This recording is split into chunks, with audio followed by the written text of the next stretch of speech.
else's financial burden. Go ahead, marry them. Anyway, where I was going, the Cook County licenses do not list parents on them. Wish they did, they simply do not. Do I mention, okay, I didn't mention, okay, Catholic records here in Chicago can be very good to us, meaning Italian, but when you get to the Italian parishes in Chicago and they're writing out these baptism records or marriage records, they frequently have on the marriage records the parents listed of the bride and the groom, and frequently they have a spot in Latin called ex loco, which, you know, some of my relatives, well, anyway, ex loco meaning where they're from, and they will have the town where they came from in Italy frequently. I will speak also for the Polish, even though that's not what we're here for. They never wrote that down on any Polish record that I've ever seen in Chicago on a Polish Catholic church. Maybe they did, but I've had bad luck with mine. They have ex loco and it says Chicago. They're not from Chicago. I know this couple, you know. So they took it to mean this is where they live, which of course they all live in Chicago. Why would I write that down on every record? It's silly. Okay, whatever. That I can only speak for my research experience, and so that's something I would publish in a book saying they just don't list it. But the Italian churches, most of the time they do, because you have a lot of people in a neighborhood that are not all from the same exact spot, and so well we're going to make sure we know. I don't know why they cared where they were from, but they did write it down, so that helps. Can you get records from churches, or do you have to go to are they all just turn them into the I will family. You have to go to the archdiocese, or do you go to? I'll tell you what's available, and it's frustrating. Family Search has Catholic records up to the end of the year 1915. That doesn't help all of us, because some people came later and all that. In fact, if a page has 1915 and another record 1915 and then a record from 1916, they literally blocked that 1916 record because of the contractual agreement they were under at the time they filmed it. And it's like, okay, we can unveil the 1916, these people are gone. If somebody's married in 1916 and they're still alive, I think we should send them an anniversary card, I'm just saying. So to answer your question, anything after 1915, you typically have to either contact the church directly. If the church is no longer there because of consolidation or they just closed it, then you got to go to the Archdiocesan Archive. That's where those kind of records are. Yeah. I've found some after that date, and small handful. I have no idea how I got them. There's some, Holy Family, they have an index going all the way to 1940 for baptisms, which is, somebody didn't look good, okay? They made a mistake in our favor. They're not always in our favor. Okay. For some reason, you know, it's bad enough if our families went to an Italian parish that didn't even get founded until after 1915. Then there's nothing on Family Search. So, but sometimes they do go beyond. Santa Maria Dolorata, which is my family's Chicago parish, they've got an index of baptisms, so they have an initial and a surname and a record number, which is kind of like the Italian records are that you're going to be looking at, but they don't give you the data that has that record number in it. It's just like, okay, S. Laturi, 1927 or 28. That's my mom's cousin Saul. His brother Carl, he's in the 1926. They're born in December. So they give you some things, but not a whole lot. So if you've got anybody you're looking for, and you actually can talk to somebody, or who's so and so, if you've got an aunt or uncle that's able to tell you these things, ask them. Obviously, if you don't know your grandparents' names because they died long before you came along, or they died in Italy and you never met them, well, ask somebody. They're not going to get that wrong, but then that's your source. Your source is Aunt Mary told me, okay? And when Aunt Mary told me stuff, I double checked it anyway. I love my Aunt Mary to the end of the earth, but she is a revisionist historian, or she was, and a lot of things are, you know, her sister died a few years earlier at 95, and I would take the sister to lunch because the sister didn't have a bunch of kids, so we never got together as a group. And then Aunt Mary had 11 kids, and we had a birthday party every 10 minutes. So I would see them both a lot.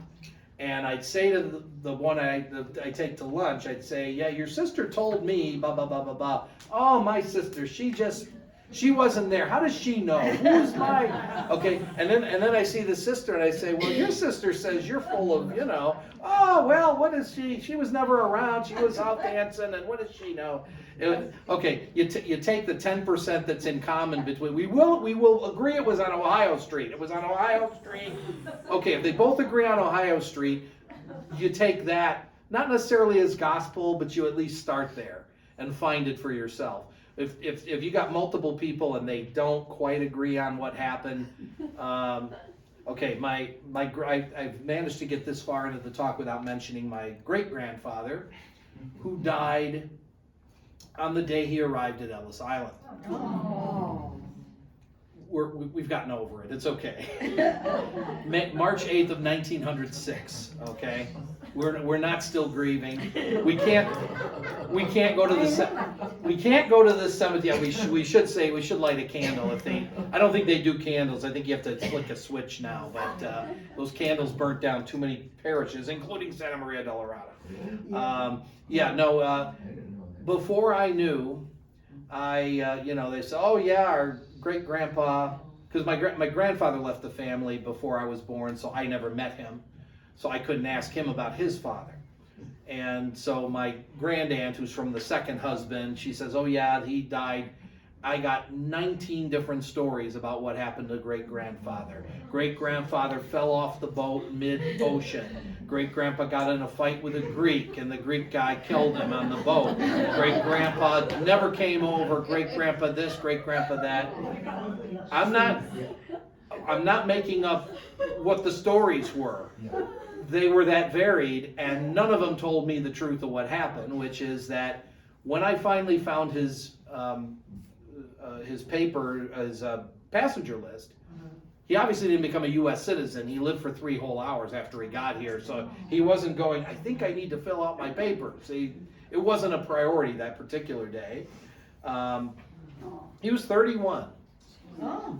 And one fact a lot of people don't know is that when you were coming over, back then or later, you got a, let's not say later because I can't speak exactly when they would have stopped this, but basically you got a medical exam getting on the boat. Right, yeah. Okay, so a lot of people, yep, I did it, been there, done that, right. Okay, so 1906, some doctor, we'll call him Quack, or just somebody that just stuck a stethoscope, said, you do it. What do I do? So anyway, a lot of people got on that boat, and maybe 10 or 12 of them, my problem was I couldn't find his death certificate. I said, he died on Ellis Island. That is a federal property. It's not part of New York City. It's not part of, so where do you find a death certificate for Ellis Island? I talked to Dr. John Philip Coletta, who's probably the national expert on immigration of Italians into America, and he went, okay, I don't feel so bad. I said, if I figure it out, I'll call you and let you know what happens. Well, at the time, the hospital was not on Ellis Island. It had burnt down, and they relocated, or maybe they had rebuilt it, but they didn't have enough room for everybody who was sick, because there were other quack doctors on the boats too, and they sent them to Long Island College Hospital in Brooklyn. And so that meant it was a Kings County death certificate, and I managed to find it that way. And there were about 12 death certificates in a row. Length of residency in the United States, 1 day, 1 day, 1 day, 2 days, 2 days, 2 days. No detail on the certificate because they didn't know anything about these people, but they came off that boat, they all got sent off to the hospital and did not survive. They said he died of a pulmonary edema, so that's a lung issue. What that meant in 1906, I don't know. But So, yeah, I haven't mentioned a lot about passenger lists in this. If you find the citizenship papers, you're gonna find the name of the ship and the date that they came in on. Some of you that I've talked to today have already found that. Yeah. Because at least they said, oh, Ellis Island, that's exactly the website I need. That helped me find my great-grandfather, but when I was looking for him, ellisisland.org did not exist at the time. So I had to, and the rest of the family decided to mess up my entire, as I'm looking for when my grandfather and the rest of the family came in, and I'm looking in New York passenger list, and the dummy that I was, they didn't come in through New York, they came in through Boston. So not everybody comes in through New York.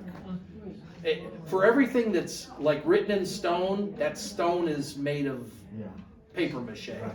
You're gonna always go, no, that almost worked, and then it went the other direction. So we didn't get his parents' names from his death certificate in Kings County, but I was able to luckily find his birth record in the Italian records and then take the tree back. But let's see. Yeah, before we run out of time, I wanted to give the audience members some time to get ask some specific questions about their research, some consultation. We are right at that moment. Okay. Because this is my last slide. Okay, last slide.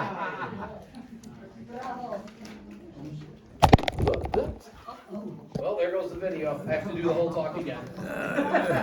Well, it's quite an ending. You do a flip. Yeah. Yeah. Believe me, your camera's gonna flip way before I do. No gymnastics coming out here. Anybody have any? I know you probably have a lot of questions, many of which I'm going to answer in another talk, but I can certainly give you a lead what's going on. And if you got something really specific to only you, then that's probably good for the email. Sure. So if you located a relative that is in the small town, we know we have a connection, Mm-hmm. would she be able to get documents or be able to get information for me? Well, she would know where the civil records office is in the town. We can find that, but obviously it'd be easy for her to make the trip. But as I pointed out earlier, you won't get a copy from them in Italy of the actual record. You will get a copy of the extract of the record, which is okay, that's still a source. As long as they don't write it down wrong today. Maybe they can't read the handwriting, who knows? Handwriting is its own animal, and we all have to unfortunately cope with it. That's another thing that people I know, and it's for other reasons. A family contacted me, they said, we're related to you on the Abenantes, and we're going to Italy in a month, and we need your help. A month? What do you know? Nothing. Great. Okay. Now, if anybody here did it that way, salute, okay? There's nothing wrong with it, but can you do it better? Sure. So this person got, I said, okay, let's sit down, let's go through this. And I went through this process with them. The reason they were going to Italy was because their daughter is studying in France, and so since they were going to go see their daughter, they'd go to Italy and go see. So I gave them family tree charts, and I introduced them to my relatives who I knew. I said, well, I don't know your relatives, but these people are also related to. They took them into their house, they let them stay there. They had a trip of the century because they tripped over this kind of thing. But they didn't get anything done with research, because they didn't know how to even start, to walk into the civil records office and say, I want a copy of this record. I don't know when they were born, but I know they were born here. I know they were sometime between 1905 and 1920 they were born. Well, they're not going to look for that for you. Their time is limited, and so that sort of thing. I got to tell this quick story because this is sort of in line with that. When we get to a super hyper advanced class at the end of time or the day before that, we'll talk about Latin church records because And don't be scared, because if you look for church records in Chicago, you're going to have to do some Latin too. Even if you took it in school and forgot it all, you're going to have to read some Latin sometimes. The Poles luckily get columns very nicely spaced out, and you can figure out what's what. The Italians writing Latin records, write them in longhand, and it doesn't always work. So I get a contact from a cousin in France. I didn't know I had a cousin in France. He says, I see on the internet you're researching Ferrara from Trajano Bari. He didn't say Trajan, he pronounced it correctly. He says, you know, what do you know about him? That's my family. I'm living in France, but I was born there. Family was born there. So at the time, this is 2000, okay, I had a lot less than I have now. So I had about 300 Ferraras in my database. That's a lot for a family, but for me, I wasn't impressed. Okay, here's what I got. I don't know who this ties to, but here's every Ferrara in town. Okay, so he says, what can I do to pay you back? Well, I can't believe what you sent me. It's beautiful, it's great. How do I pay you back? I said, lunch is out. You're on Paris. You said the word thank you, which is more than a lot of people say, okay? So he says, I got to find a way to pay you back. Another MASH episode, Alex Karras with Hawkeye. Oh, I haven't even started to pay you back. Go away, go away. So he writes me back, he says, I went to the parish church in Trajano, and I copied their baptism index. The whole. Well, he's not a genealogist. I have no idea if he knew what he was doing or not, so I didn't get excited. You know, I probably should have been. So he says, I copied the baptism index, I'm going to send it to you. Okay, you've said thank you, you know, all right. So this is this is first week of September 2001. He tells me this is on its way from Europe to America. And then some so-and-sos decided to bomb the trade centers and in New York, and then there were no flights. And okay, so I get a baptism index is on its way to America, and some terrorist blows up the buildings, and now I'm not getting, you know, story of my life, you know. No respect at all, you know. And darn it, if, so in October sometime I get this box, and he had made paper printed items from 1700 to 1787, one line each, every person in the town. When you get to the church records, some of them have 4, 5, 6 Christian names, kind of like the British royal family. If you remember the Princess Di wedding and Prince Charles, Philip, Arthur, George, and she got it wrong. 4 names. So she never married him anyway. that should have been her out for the marriage. I married Philip, Charles, Arthur, George. I married his father. So anyway, so I get this stack of paper in a book, 1700 to 1780. So I spent like a year and a half in seclusion just figuring out what I had and how to put it in the computer and everything else. So yeah, you never know what you're going to run into if you find some things. And I wrote him back. I said, you have now said, you know, I said, someday I will come to Europe, and I for whatever reason he couldn't make it to Italy when I was there in 2003. But at that moment I'm like, okay, now I have to go back to Italy. As far as the records go, for what you're going to, if your family is from the north of Italy, well, we have to look at where it is to see what's available. If it's from the south, it's mostly from 1809 to 1900, 1910, 1920. If it's past 1920, you're not going to be able to see it anyway. If your family's from Sicily, for whatever reason, their records are filmed from 1820 and later. So you lose those years in the beginning, and for some reason, the middle 1860s, nobody filmed anything. Nobody wrote anything. Every Sicily town I've worked in, 1862 to 66 are just gone. So they never sent those to the provincial archive. Maybe they're in the records. Anything before these years, I'm telling you, you have to find in Italy in the Catholic Church records. Okay, that's again hyper. I did 10 years of research before I said, I'm ready to go over there. Okay, and find what at that point I had the baptism index, so then I just took pictures of the actual records. The only problem with the baptism index, I certainly didn't want to complain to the guy, but it had the baptism date, not the birth date. Okay. We're happy. So, but yeah, those records, so that the journey that you may be beginning today is, I don't know anything, I'm writing down the names, I find Chicago records to find the info for Italy that I need. Then I go to the Italy records on Family Search for free, and I find as far back as I can get. And that's what I did. I went 1809. Well, here's a marriage from 1812. So I've got people born in the 1780s now. Okay, I'm happy. That's good enough. If I never get any farther back, oh, church records. Oh, so then I get the baptism index, which I was missing 1787 to 1809, but I wasn't going to complain. And you shouldn't either if you get that kind of a gift in life.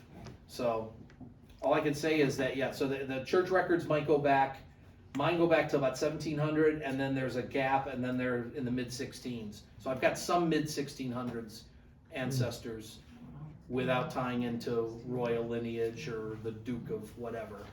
Earl, the Duke of Earl, I don't know. Okay, other questions? Queries? Anything you forgot to say? No, I think I said every word there is, except The assignment for next time. What to do between now and the fourth Saturday of March. Get on Family Search and set up an account. Don't check the box that says you're an LDS church member, because then you'll have to fill in your LDS church member number. If you happen to be a member, then you probably already have an account anyway. See what you can, of the chart that was in the handout, try to fill that in on your own time and see what you can do, and you're gonna go, geez, what the heck was her name? That's absolutely fine. You again, if you know all the way to all your great-great-grandparents sitting here in this room, you've got more than 99% of most researchers to begin with. To get the backup documents, we're gonna play here a lot. So if you have your account ready, then when you get home from here next month, you can go right in and go, because basically there's not going to be a PowerPoint. I'm just going to be on Family Search showing you Chicago stuff first, Italian stuff next, and the handout's got some translations of documents. Partly so that, again, even if you're not Italian, a native speaker or reader of the language, you can figure your way through the documents, and I will show you how those work. Because I figured them out. If I can do it, you can too. Does it sound like a TV commercial? I don't know. No, I'm sorry about that. Okay, thanks.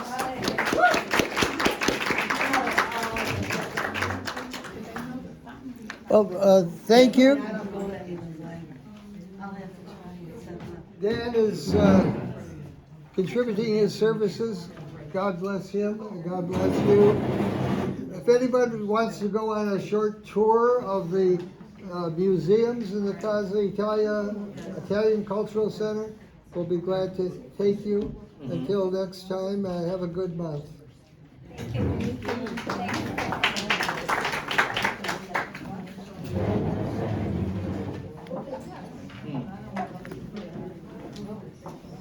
Boy, I don't know that name at all. As a first name? Wow.